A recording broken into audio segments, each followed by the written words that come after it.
Anthony Albanese has defended his decision to evict the tenant from his 3-bedroom rental property in Sydney. Jim Flanagan has accused the Prime Minister of being misaligned with his rhetoric, given the government has acknowledged the struggles renters are currently experiencing.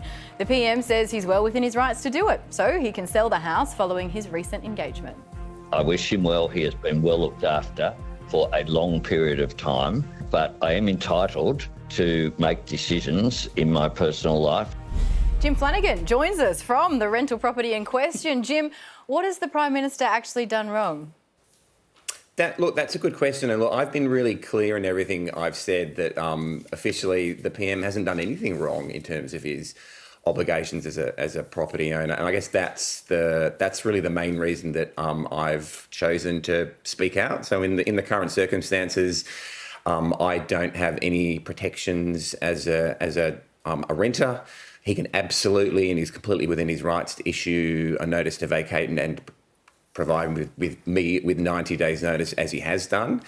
I guess my take on that, which I think would be shared by a lot of renters in the country, in the city currently, is that it would be, look, during a crisis, and that's the phrase that Albo's used multiple times, during a rental crisis, it would be useful, I guess, if a more considered and compassionate approach was taken to how tenants were transitioned away from properties. Every time you're evicted and you move, you're looking to spend more for less.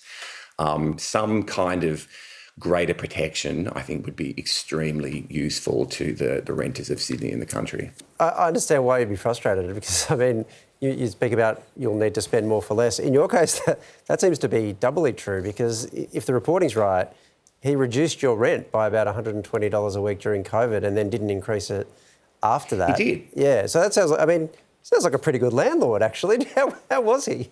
He's been a great... Oh, and look, just to be clear, I have no issues with Albo's landlord. He's been a fantastic landlord, and I've certainly said that to everyone today. But look, this isn't an issue about how good a landlord, Albo, or anyone else is. It's an issue really about the transitioning when those arrangements come to an end and how difficult that can be for renters at times like this. Well, Jim, say nothing changes. You're in this situation. It's going to proceed as is. Yep. What do you do now? Look, it's a tricky one. I run a small business that is about a minute's walk from the property that I'm in currently. I've started having a look. It's not great. I don't have access to a vehicle currently, so I do need to be very close. That's life, I guess. I've been served with a notice to vacate the property, so I'm going to have to join those early Saturday morning queues. You're going to ask Albo for a reference? Look, I voted for Albo. I like a lot of what Albo does, and I'll vote for him again. This is personal. This isn't political.